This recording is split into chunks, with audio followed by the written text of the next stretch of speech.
Bravehearts, Urbanites, Coach, Mad Hatters, Vineyard Creatrix, Crimson Velvet VIPs. Some super amazing stuff has been happening. So welcome to my Wednesday, October 5th, 2022 at 8:44 a.m. DMV Standard Time.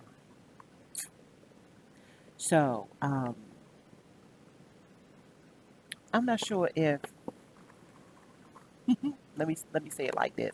Okay, so back when my grandma was amongst the living and Cardinal Capricorn, let's get that straight right off the break. Her and her wonderful Capricorn lady likeness. She used to have this stuff called stitch witchery, or that's what they would call it. I'm not sure if that was the actual manufacturer's name for it, but it was this spool of what looked like some really thin. Uh, to tell you the truth, it looked like the stuff that be inside of filters, but you could put it in between. Let's say we wanted this to be a permanent cuff, right?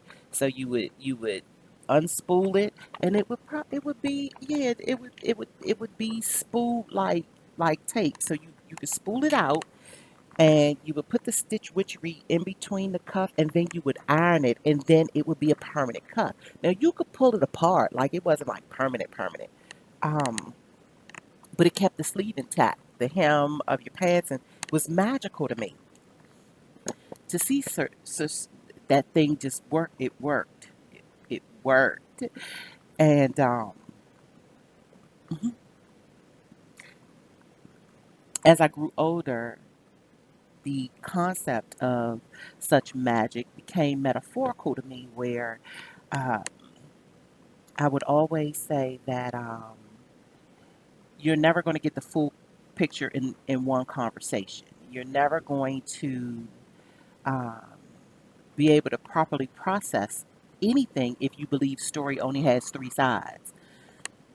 And so for, I want to say this, the last 5, 6, 7, 8 years, I have been doing what I like to call 6 degrees of closeness and separation, all dependent on point of view. I have often said this and that is true, all depending on the point of view.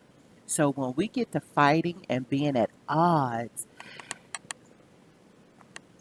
especially me as the observer, it's always peculiar but intriguing, sometimes intimidating, but still intriguing. It's always maintained its intriguing sensibility to me.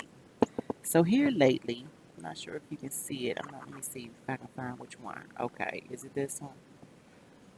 Hold on, hold tight. Oh, did I lose it? No, I ain't lose it. Here it is.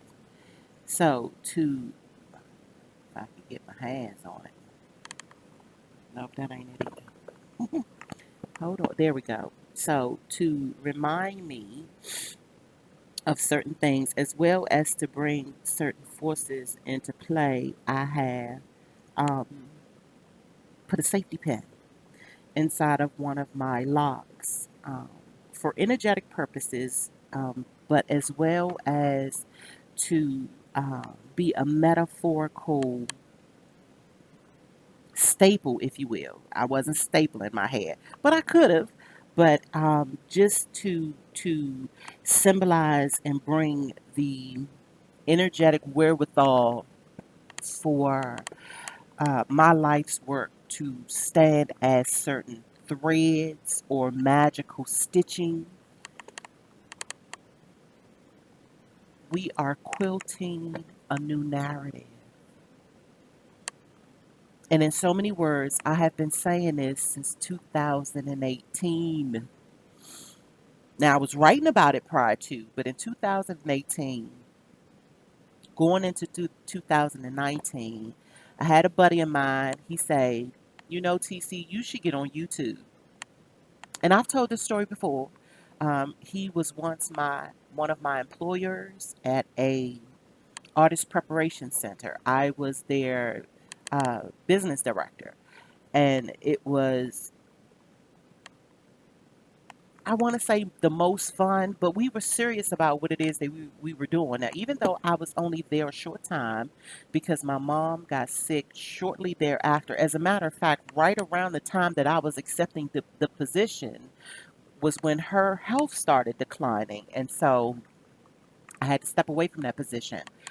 But I have to say, with all my glory, and I've held many office jobs, it was one of the most prized and I want to say prideful.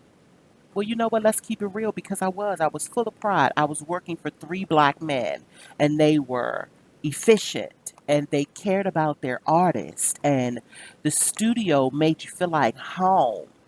It made me think about the part of Outcast's story when they were talking about being in a dungeon. Just a wonderful thing. And so, so when I was at work, it never felt like work. It never felt like work.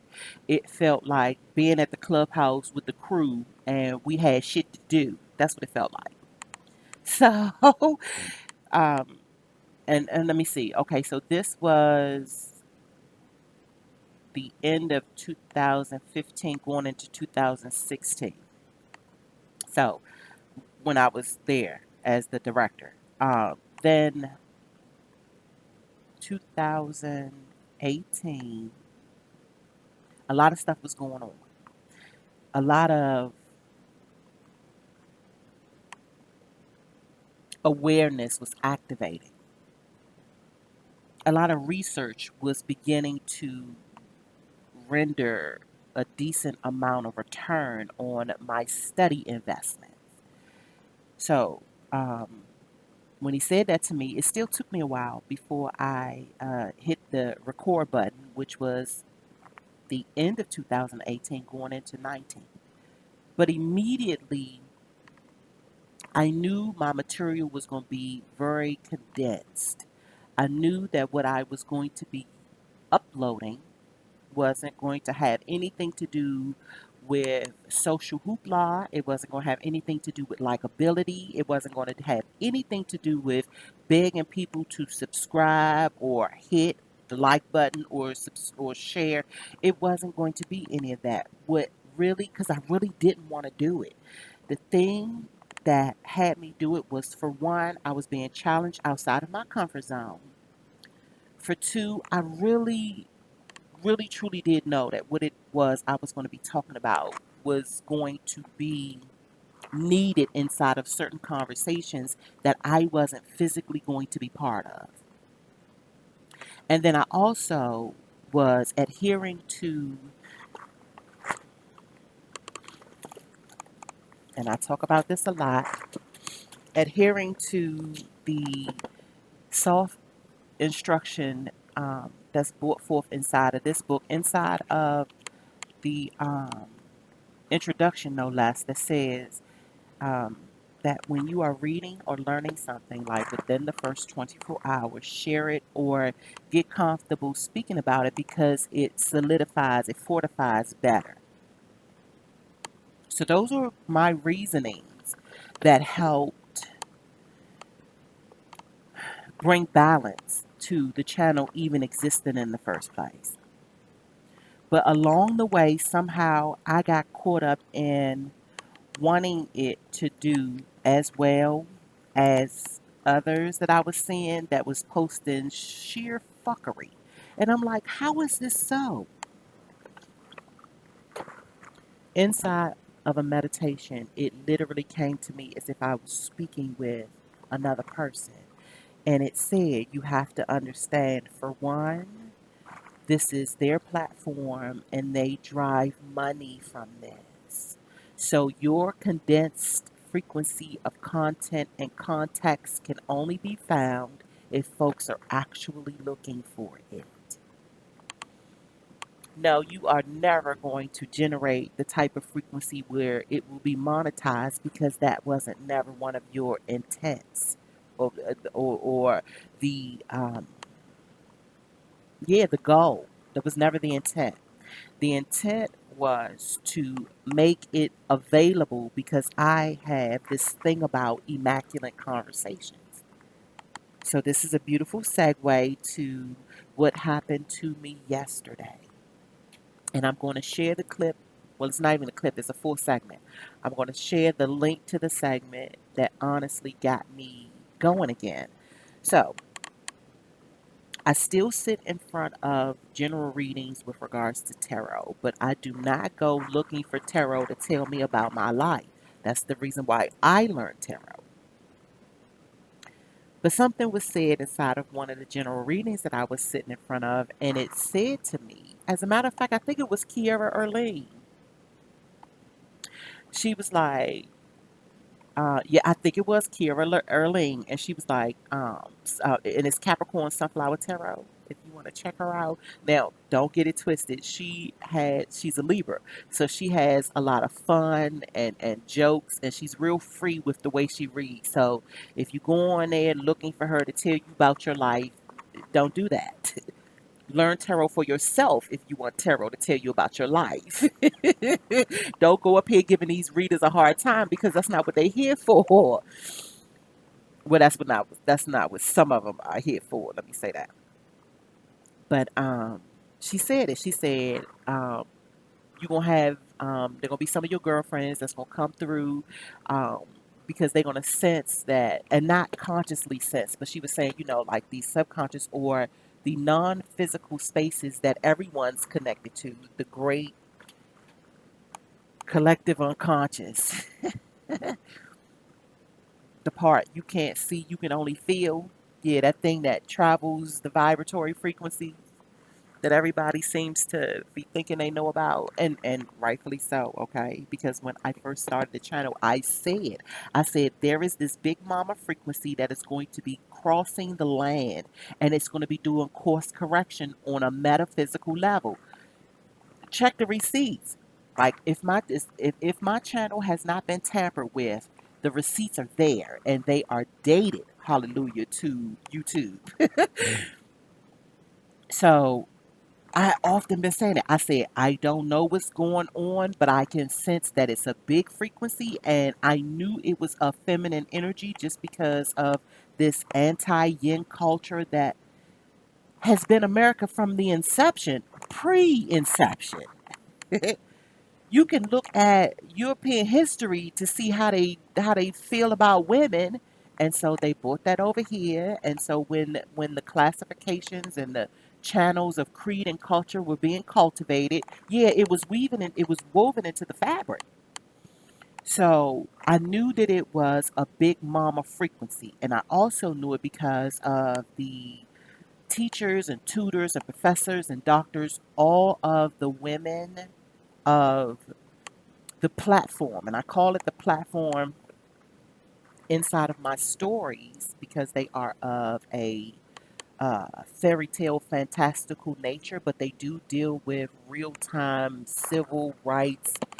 Um, uh, mm, mm, Gosh, I hate using this word, but because it's not of traditional feminist frequency.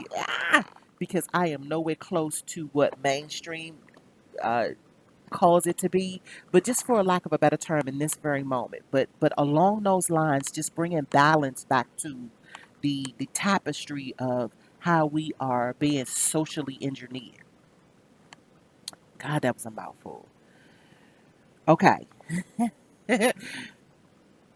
So inside of my storylines, they are called the Council of Pixie Principles, right? Most of them, the majority of them are of feminine frequency. But there's a spectrum to feminine frequency, especially when you get into calling it a divine feminine. There are levels to these things. It's just like the color wheel, it's just like the color spectrum, where harmonizing through vibratory frequencies will blend and mix and synthesize. And that's the way love goes. And who, if not anybody, is the total conductor of the symphony called love? And if we were to be um, open to the images of a symphony, you know that the bass plays, you know, the flute, the strings, or should I say the horns, the bass, the strings, and I don't know like all of the intricate details of a symphony, but I know what it's like to be in front of it. I know what it's like to allow it to flow through me. All symphonic. That's why I like to call it this thing that's called acoustic alchemy, because to sit inside of certain musical or certain sound barriers will literally move the chords of certain DNA. Now, will it take time? I believe it does, because I don't believe in quick fixes. I don't believe in microwavable mentalities. I don't believe in any of those things. And I have a right to believe in what it is that I believe in. I believe in my council of Pixie, and I even have it here. I even have it here where, like for, um, mhm, okay, I'm moving too fast. Okay, so now we're stitching. Let me stitch these two together before I forget. So in the last segment or the segment before then, I had did a little piece concerning the elders of hip hop, and I titled it hashtag Hip Hop American Gods. Inside of that segment, I called the names of some of the artists, female artists inside of that genre or connected to that genre that I figured could begin planting certain seeds lyrically or symphonically with regards to how we can begin healing and covering the likes of these gigantic shoulders that hip hop stands upon. Okay, so with that said, I put them under the category of Council of Pixie Principles. But then I also got to thinking because, and I mentioned in the clip that there are some fellas that also I figured would be contributory to this grapevine movement. And so I titled them the Council of Panther Pleasure Principles. And then the women are the Council of Pixie Pleasure Principles. Now, understand these are councils that reside in my imagination and that they help me populate and plot and situate my storylines. I have been a amateur writer for a long while, but let's say the confidence in my ability to compose began in 2012. So the right around the holidays 2011, I was still in the salon, a hairstylist with solid clientele, and it came upon me all of a sudden. It's like, okay, you know what you're getting ready to do? You getting ready to start writing. So from then is when I say I picked up the call. I said yes to the charge. And then in 2012 is when I actively began pursuing it. And so here we are.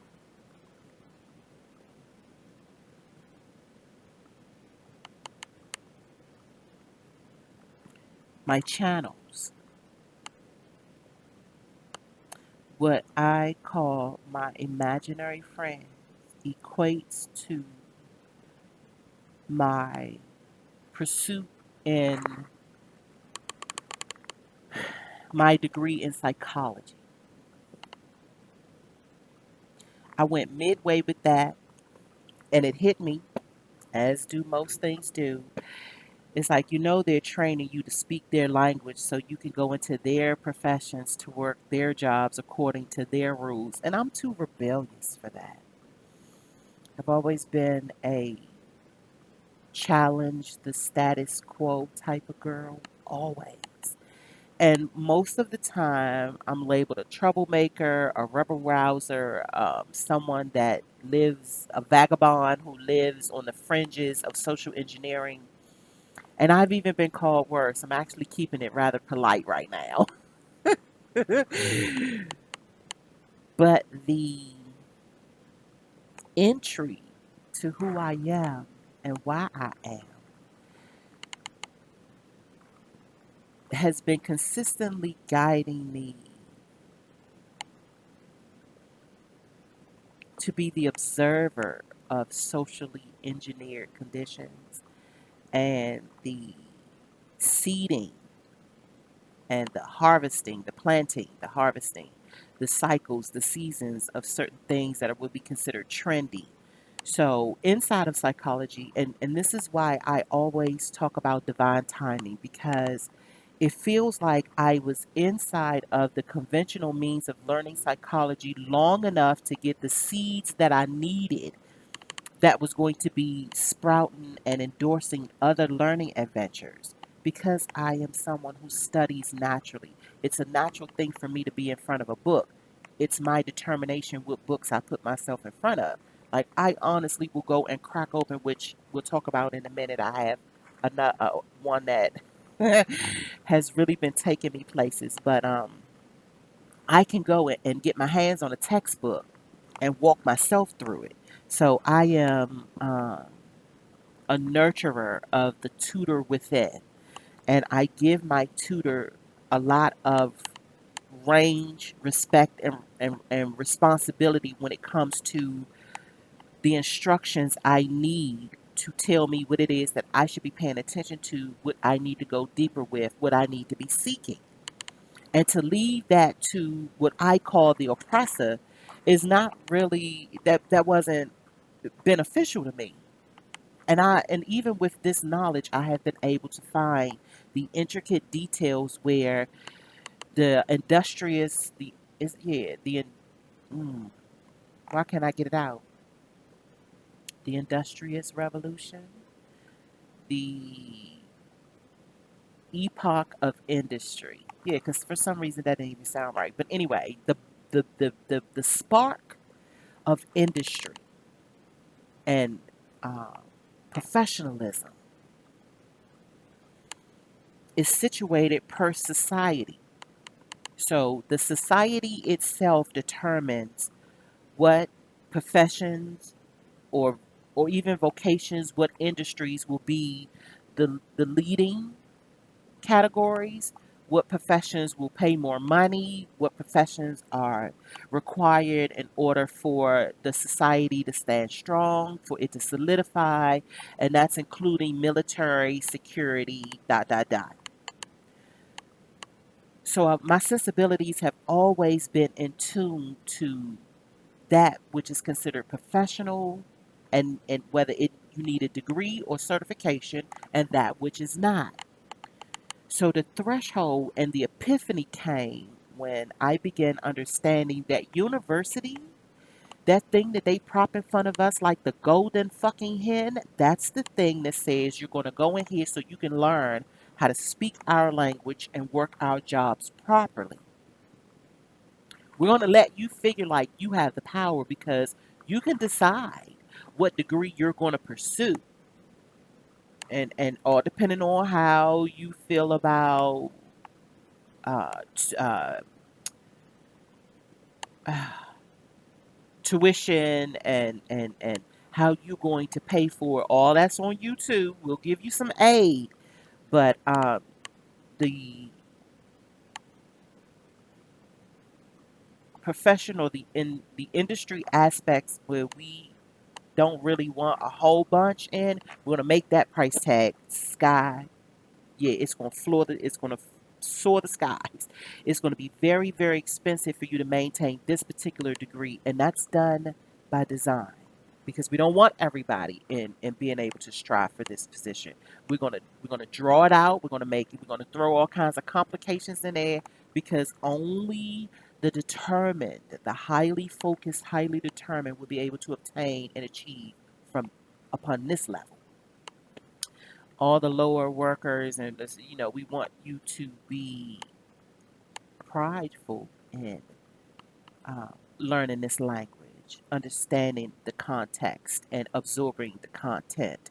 So the pay scales will still be generous, and so this is the way it's been socially engineered. So inside of my world, while I was attempting to obtain this degree in psychology, I found out about Sigmund Freud and Carl Gustav Jung.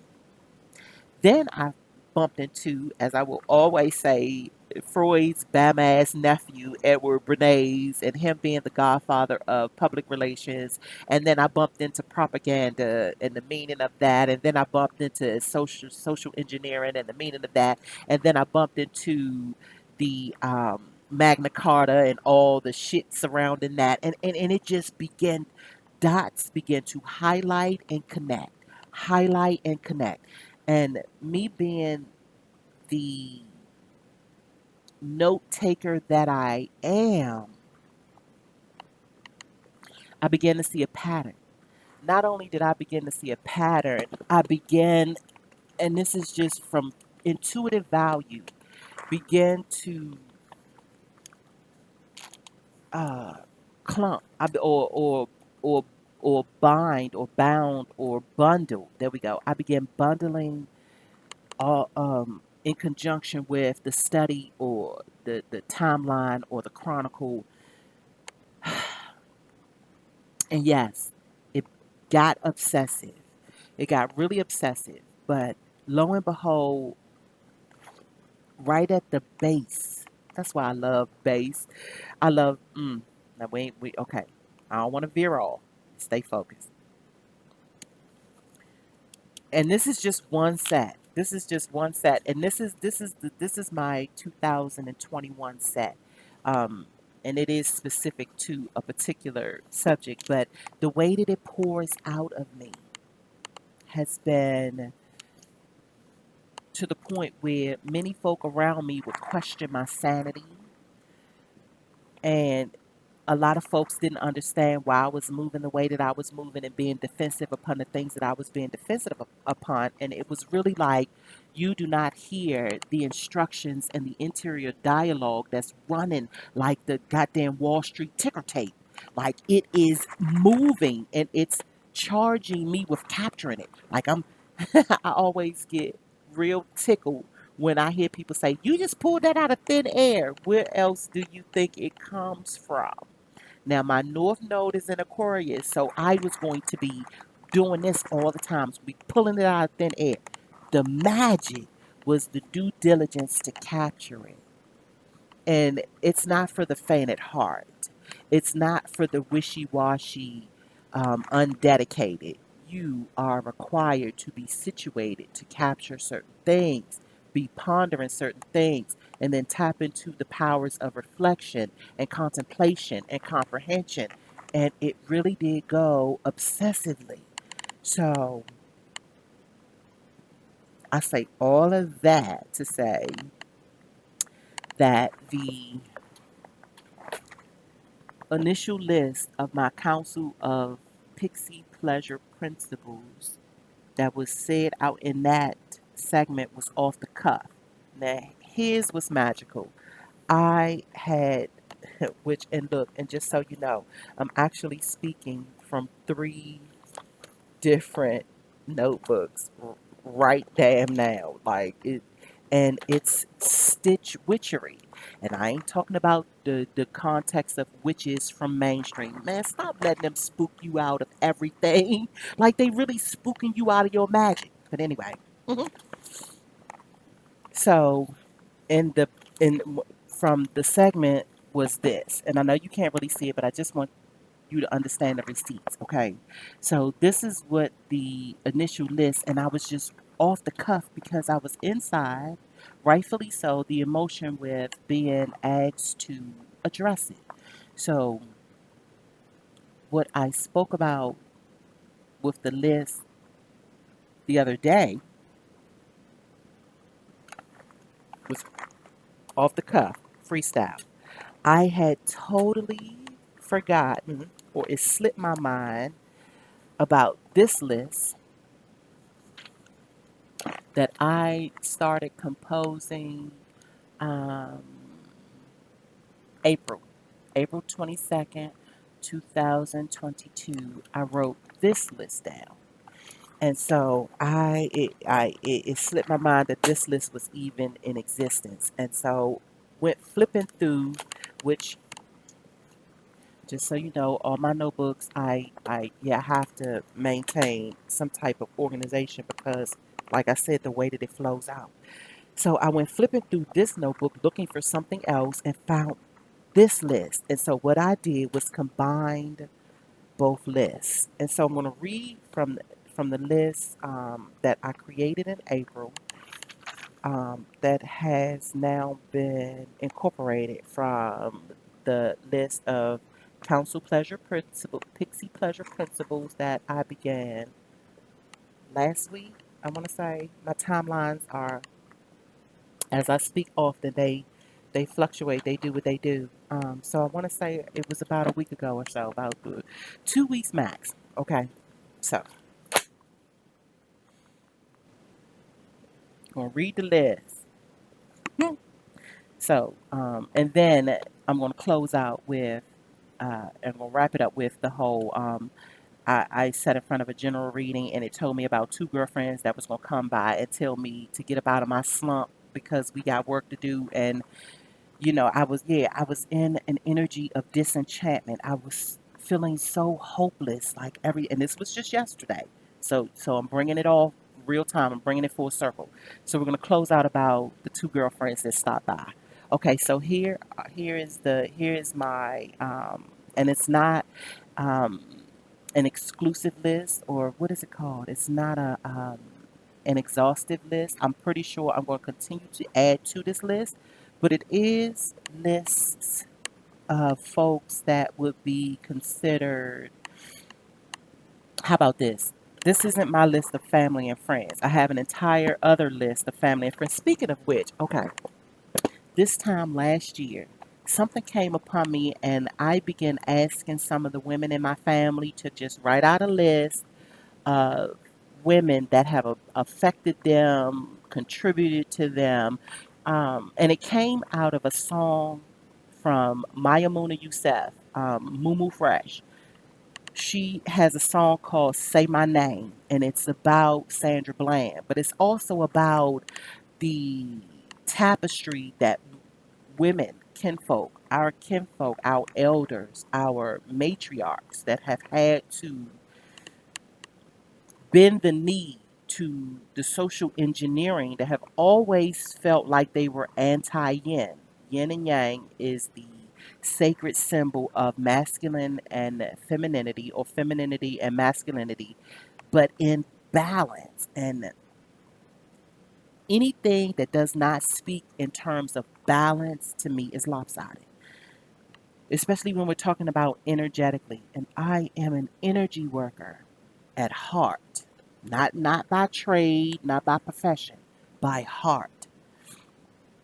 So here's the list. So Dr. Joy DeGruy, Donna Summer, the Black Donna Summer, Nina Simone, Diana Ross, Pam Grier, Keisha Cole, Layla Hathaway, Jasmine Sullivan, Monica, the official Monica, ATL, Maya Muna Youssef, Boo Boo Fresh, Ida B. Wells Barnett, Alice Walker, Toni Morrison, Nikki Giovanni, Jessica Holter, the creator of Punani Poets, Sonia Sanchez, Jill Scott, Remy Ma, Rhapsody, Yo Yo, Lauren Hill, India Ari, DJ Spark, Stacy Chen, Michelle Indegale Cello, Queen Latifah, MC Light, Professor Karen Hunter, Soleil the Goddess, used to be Soleil the Rapper, and Letitia Lee.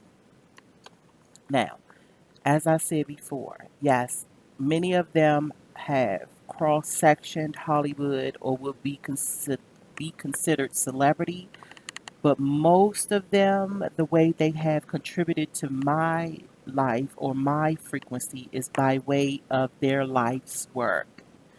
So the list is not to say that I rock with anybody on this list 100%, but what it is saying is that they are core threads of a tapestry that is warming, cultivating, and incubating my points of view.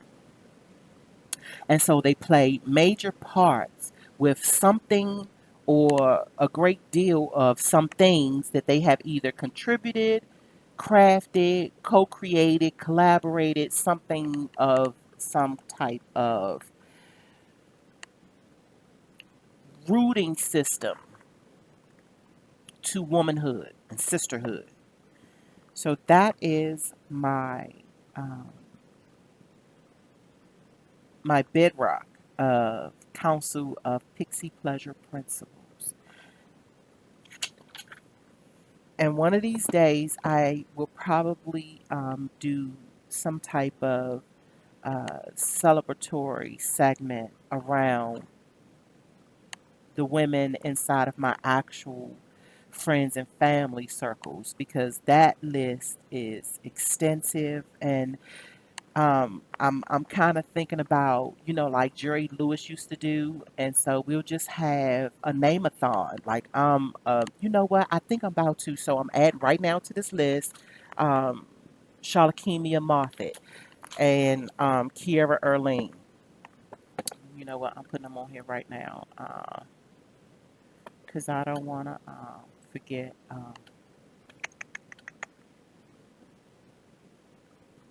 So yeah, uh, and there are others that I know is added to the list because it's really starting to roll. It's starting to roll. Wow. Okay. Hold on. Wait a minute. Oh my gosh. Okay. Let this roll out like this in real time. Okay. All right. Hold on. Okay. This is something. Okay. So it's like, okay, hold tight. Can we like just pause until I finish this, please? I don't want to get all caught up on here on this recording like this. But yeah, so I'm hoping that that's going to be coming within the next couple of months. And there are a few women that I have invited to just pop in. We might be doing it like a podcast, because I always say sometimes video can be a little distracted because of our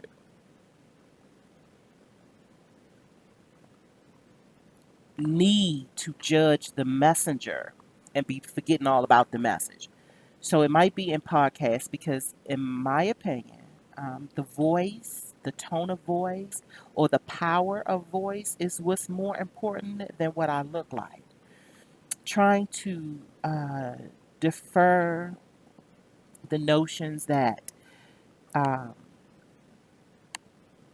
what I look like actually matters, and it doesn't, because it just doesn't. So that's that. Here is the next thing before we close out. So in 2000, it was a lot going on in 2018. So in 2018 is when I decided I was no longer having any more casual sex. I just wasn't doing casual sex. I I now think about all the folks that clowned me, all the folks that made fun of me for two things. For one, I was no longer having casual sex, and I was going to rise and set with the sun. So it would strike people odd that I was in the bed by 7:30, 8 o'clock. And I still do this as an honorary ritual to my creativity. So those are the two things that I believe put me on a path to the type of intuitive, acumen, and robustness that I hold today.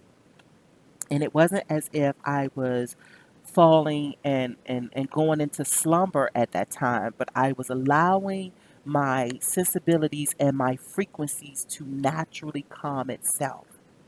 And so, me having the privilege of being able to dictate,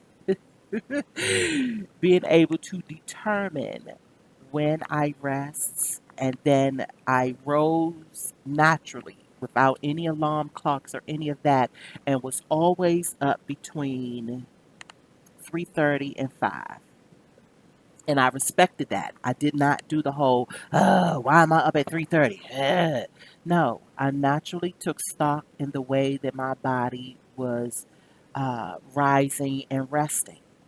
And of course, I wrote it down and began to see these patterns, and then began to appreciate these patterns, and then began to take stock and value of these patterns. And now unless it is an emergency, I don't veer from that.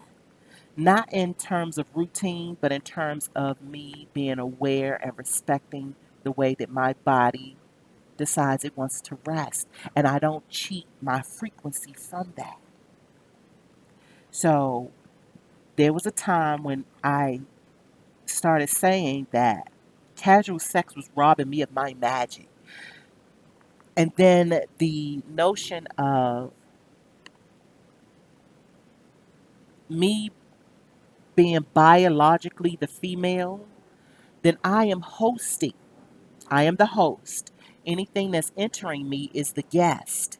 So when it got to the point where it started feeling like I'm hosting guests that don't give a fuck about me, and then the energy that's left with me, like because they are entering me. So that energetic, the plethora of energetic drop off or I don't. I'm a loss for words. But usually, when you are a guest inside of a place, you bring gifts. These weren't gifts that was leaving. What and it wasn't leaving with it wasn't leaving with the guest. So these weren't gifts, and it was messing with my pH. It was messing with my mood. It was messing with all the things that it felt like they were dropping off to me, and then I had to deal with the aftermath for days to weeks later. And then if um, I wasn't truly in tune, and when I say if, I mean before it became the notion, the awareness. So if I wasn't in openness about what I was going through, then I'm figuring that this is my mood. Why in the world do I want to talk to him more than I usually want to talk to him? Never connecting the dots that it's his energy inside of you. And so now you have to wait till that shit wears off before you get back to your originally scheduled mood or direction or agenda.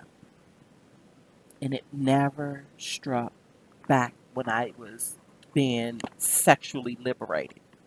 So then I got into understanding about tantric sex, so understanding about the vibratory frequency brought through consciousness that could also be sensual and healing.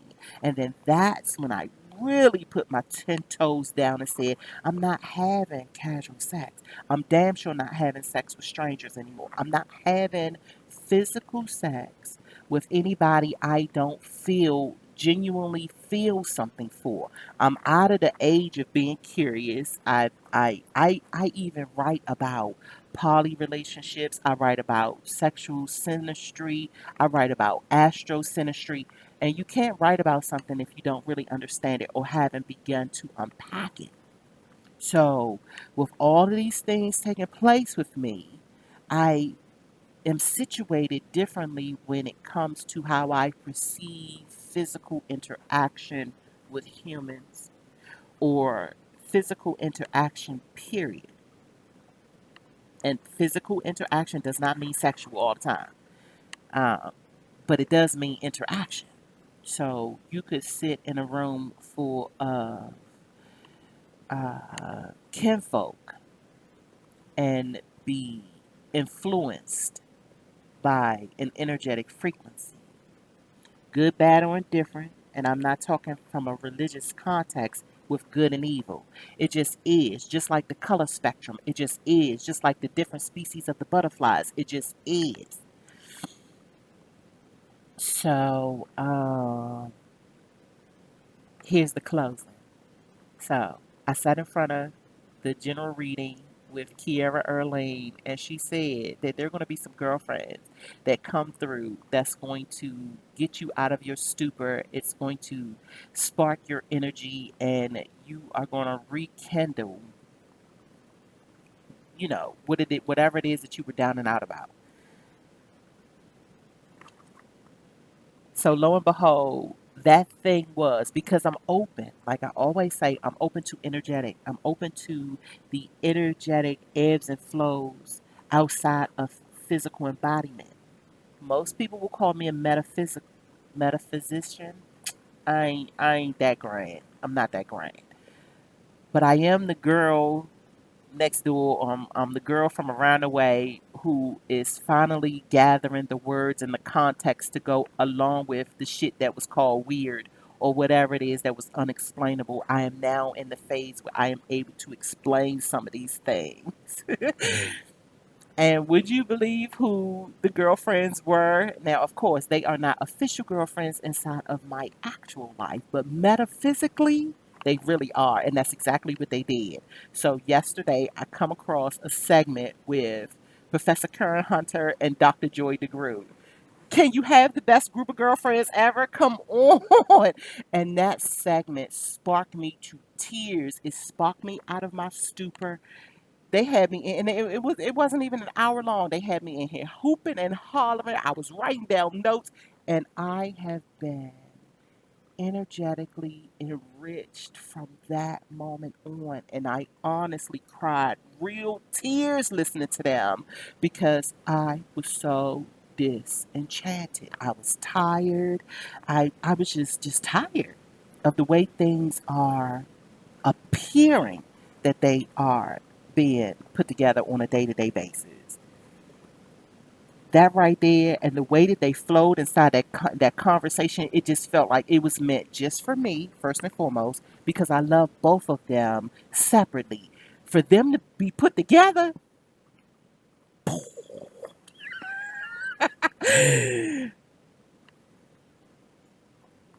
I don't know if I'll ever be able to thank the non-physical counsel that made sure that that happened and that it will arrive across my news feed at the very moment when I was like, man, fuck this shit. Fuck all this shit. So, with grapevine gratitude and greatness and all that jazz and all that go go, let's not get it twisted. I'm going to end it here. Um, Blessings come in different shapes, sizes, fashions, potency. It really does. It comes in levels and hues. It come in patchwork and stitching. It's stitch witchery,